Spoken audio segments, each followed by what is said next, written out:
My front door opened and slammed almost immediately. The loud bam could be heard and felt in every corner of my house, which is important because my house is quite large. "Mother, are you here, Mom? Lance?" Something was wrong. Horribly wrong. I heard it in the way he called me. Any mother knows every note of her only child's voice. The man calls out to his mother in such a tone of desperation for one reason and one reason only. It was a cry of death. More precisely, the last plea to be delivered from her. For a man to take this to his mother means that he has given up all hope of surviving the ordeal.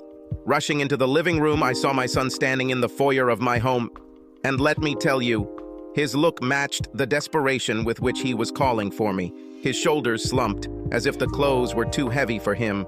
The eyes looked like they were sunk into his head. The face was flooded with tears. He looked as if death was hanging over him. "Lance, what's happened?" "Mom," he said, this time in such a quiet voice that he was barely audible. We walked up to each other and I hugged him tightly, just like when he was younger. Lance was now a little taller than me, so he had to lean down to return the hug. No matter how old a boy is, he will always need his mother. "Honey, what happened?" I repeated. His cheek pressed against the top of my head and his arms tightened around me. "She's gone, Mom. Lily left." These words hit me hard. I panicked. Lily, my sister-in-law, was much more to me than Lance's wife. She was my daughter in every sense that Lance was my son. I loved her as much as I could have if she'd come from my very womb. Dear God, what happened to Lily? Pushing him slightly to give me space, I gently lifted my son's chin so that his eyes were level with mine. In a calm but tense voice, I said, "Lance, son, I need you to talk to me. I need to know what's going on. Is Lily okay?" At these words, his face changed. Almost instantly, that sad, despondent look turned into something else. His eyes froze. A cynical, angry grin appeared on his lips. He looked ominous. With chilling sarcasm in his voice, he answered my question. "Lily is doing great, Mom. You don't need to worry about her. She's just living her best life with Randall now." "Huh?" Seeing my confusion, he laughed loudly. It was a sad laugh. It was more like laughing to keep from crying. "Oh, she didn't tell you?" he asked rhetorically. "Yes, Lily, the daughter you never had, cheated on me." He gave me a minute to realize this. I have to admit, part of me was relieved. After the horrific scenarios I had running through my head involving Lily's mangled body in the car accident, it was nice to hear that she was safe and well. But then a second realization came. Awareness of the consequences of this new situation. How does this affect my son? How does this affect the whole family? Betrayal. In some ways, it was much, much worse. "What?" "Oh yeah," he said, clapping his hands theatrically at the look of shock on my face. With dramatic humor in his voice, he continued. "Lily had a second relationship within 6 months." He laughed again as he walked away from me. He headed towards the kitchen, no doubt planning to pour himself something stronger. I followed him, my feet moving as if I were walking through mud. Entering the kitchen, I saw that my prediction was correct. He already took the whiskey, but didn't even bother to take the glass. He drank straight from the bottle. I lightly snatched the bottle from his hands without saying a word. I went to the cabinet and took out 2 glasses. I poured a little into both. Then I pushed one towards him. He raised his glass, swallowed the whiskey in one gulp, and motioned to me like a bartender asking for more. I poured him another, this time allowing myself to ask one of the questions that was burning in my head. "Who is Randall?" Having swallowed it like the first time, he answered caustically, "Randall is the guy my beloved wife had sex with behind my back." I guessed that he was her affair partner. I meant, who was he to her before she cheated?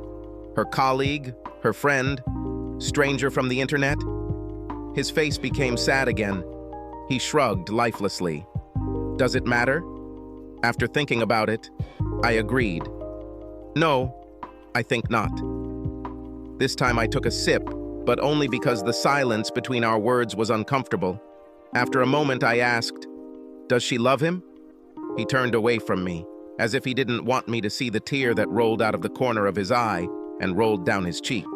He answered my question with a slight nod. Silence reigned again. I knew Lance wanted me to pour him more, but I didn't need him to get drunk. Situations like this require a clear head. Drinking alcohol temporarily dulls the pain, but this delay only makes the drinker more capable of causing more damage. I knew. I was in a similar situation many years ago. Tell me everything. Randall was the guy she worked with. Typical. They were involved in a joint project 2 years ago. He remembered this time frame because that's when she had to leave town for a week. She never mentioned Randall, which in itself was a red flag that Lance didn't even know existed. He just remembered that something was a little off about her when she came back. Nothing special, she was just a little more distant. There was no sex on that trip. The two of them were just hanging out. As friends. No harm done. As if sex is the only threat to marriage. Over the next year and a half, their connection grew. At that time, they were still colleagues. Nothing more than work friends. But that seed was sown and watered daily. Soon enough, their comfort and familiarity blurred the boundaries. Team-building lunch breaks turned into lunches for two. After work, after drinking with colleagues, the two of them went to a bar to relax. Lance never noticed this. He did not see how his wife was slipping away from him, getting closer to another man. Their marriage faced the predictable problem that most marriages do. They had less sex, less communication, less time for each other. But even during this, they hardly argued. They simply existed, floating around each other like a typical busy married couple. Lance said there were no signs. But I knew that was a lie. Men rarely notice the blinding neon light of their unhappy wife until it is too late. Still, I couldn't blame him. She should have let me know if she was unhappy with my son. What kind of person does this to the spouse he claims to love? The pain on Lance's face cooled my love for Lily. As he told his story, I saw the pieces of his heart scatter to pieces on the ground. The first time he noticed that something was wrong was when he walked in and found her crying. He thought something bad had happened at work, but he was wrong. Everything was exactly the opposite. Something wonderful happened at work, even though it was the worst thing that could have happened. She and this guy, Randall, kissed for the first time, passionately. One of those kisses that makes you question everything. It was perfect in all the wrong ways. It was 6 months ago when the affair began.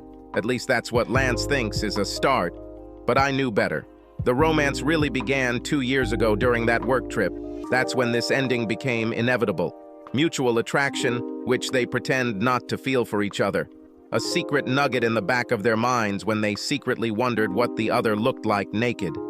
That kiss was just a small sprout growing out of the dirt. Sex, the only part that most men care about, lasted for 5 months. This was when the distance between husband and wife grew to the level of the Grand Canyon. That's when the controversy began. Cold bed, lonely nights, impassable dead end. And then today happened. He came home from work and saw her packing her things.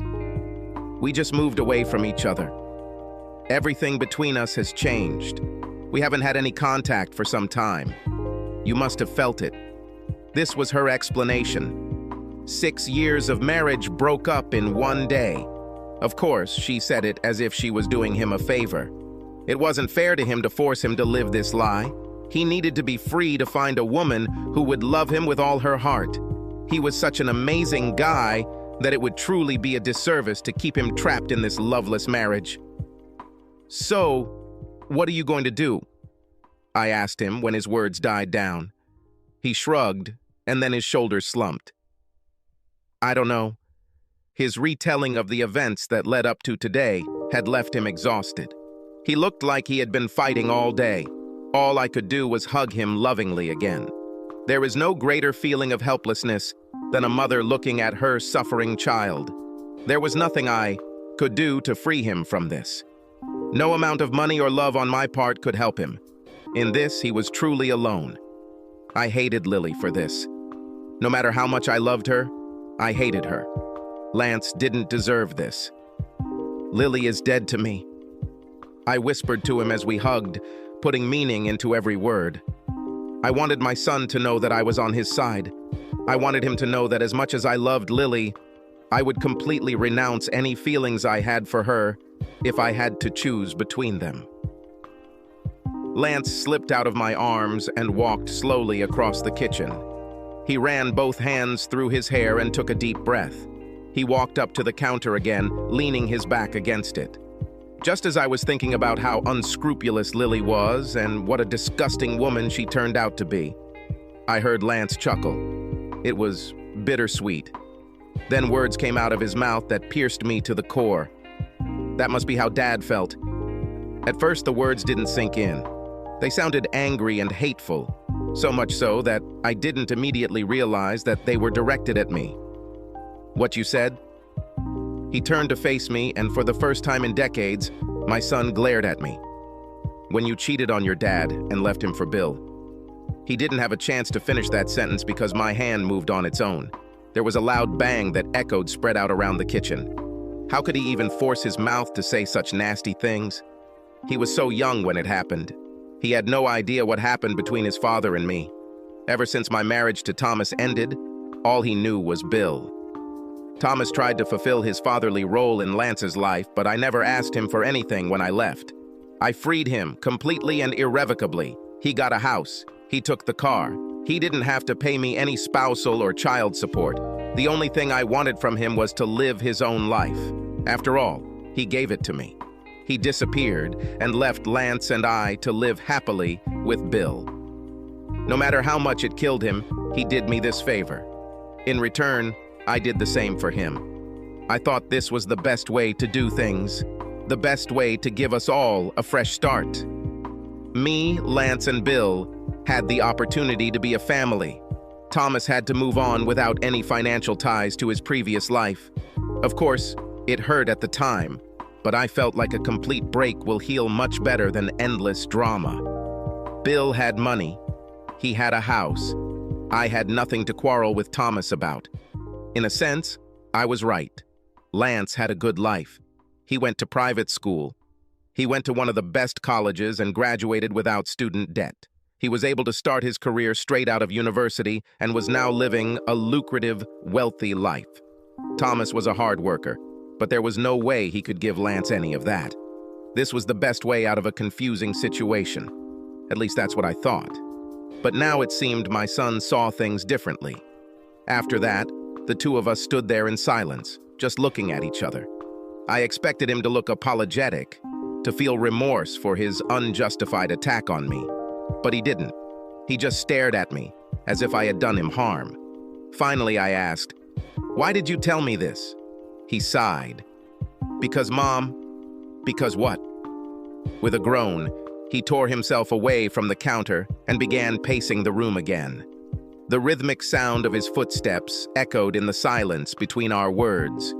His tone then changed, going from angry to inquisitive as he asked, "What time will Bill be home this evening?" I almost screamed because he avoided the apology that was due to me, but I refrained.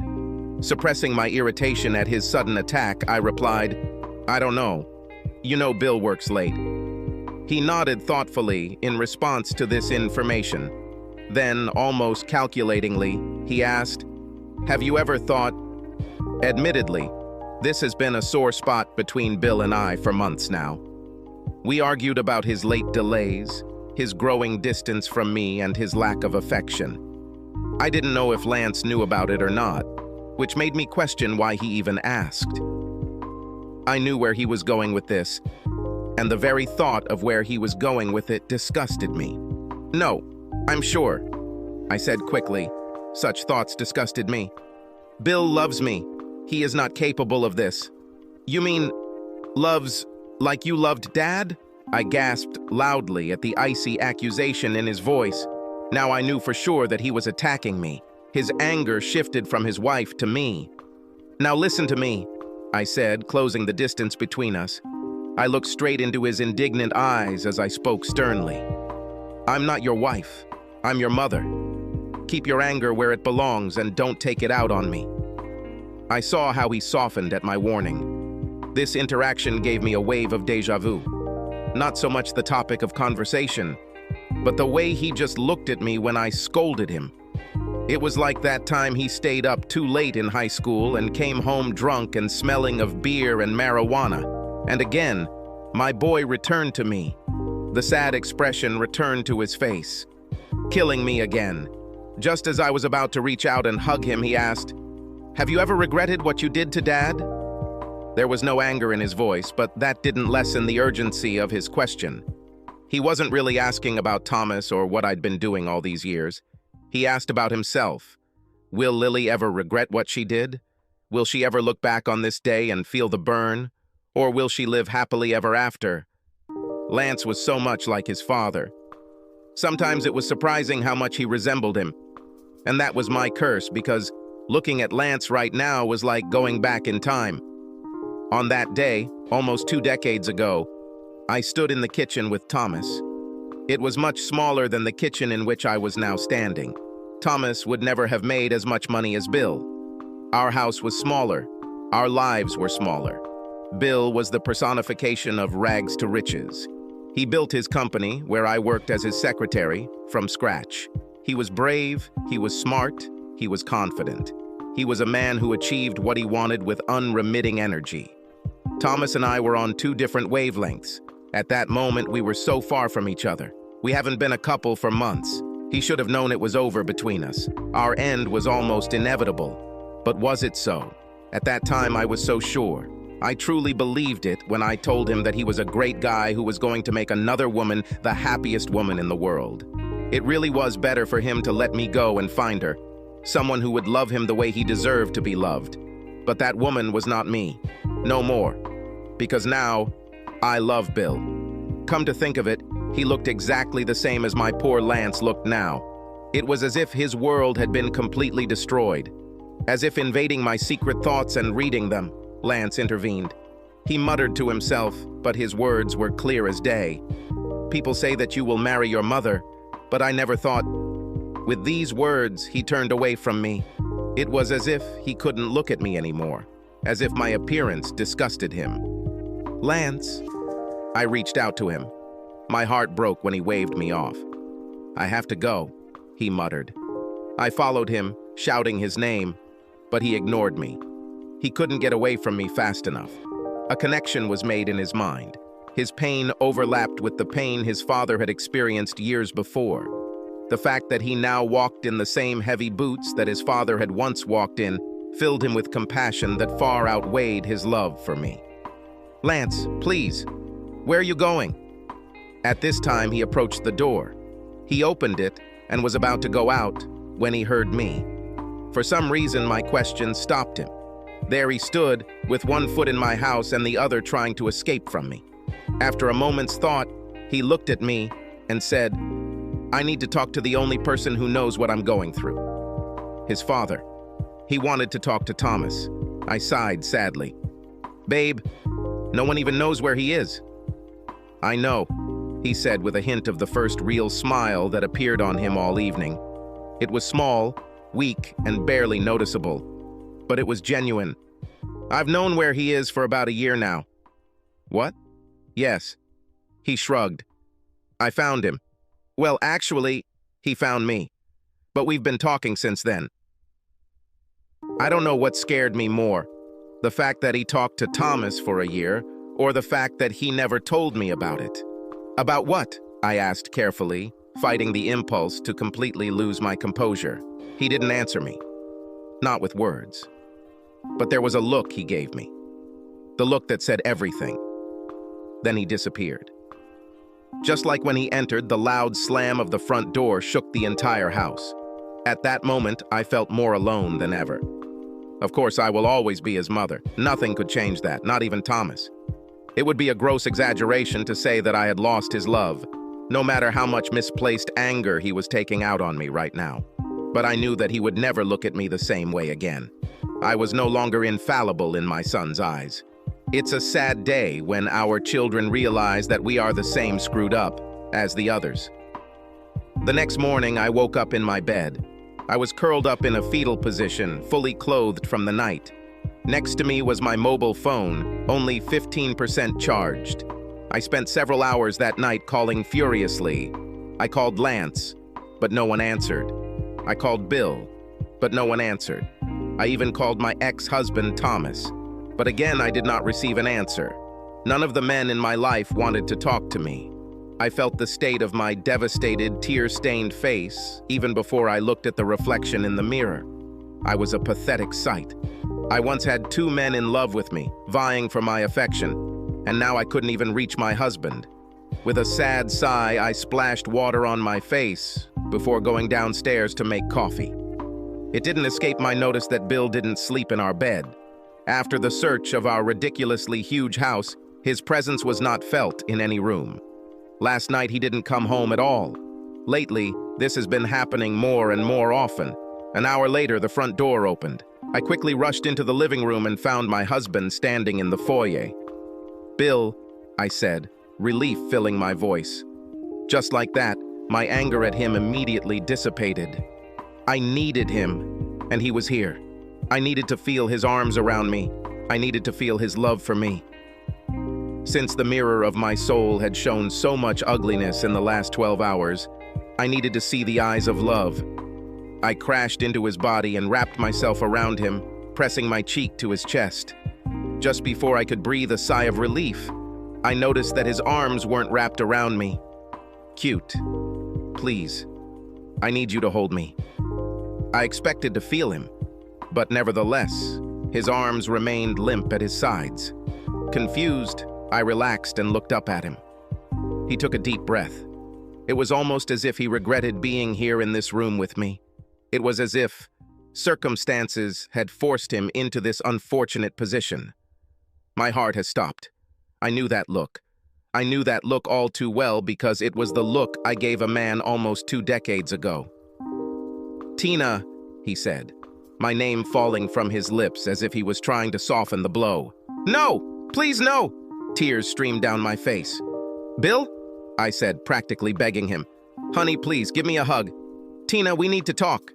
Subscribe to our channel so that your second chaff doesn't cheat on you, and go ahead and listen to the next story, because this story is nothing compared to the next one. If you're under 18, don't even think about listening to the next one.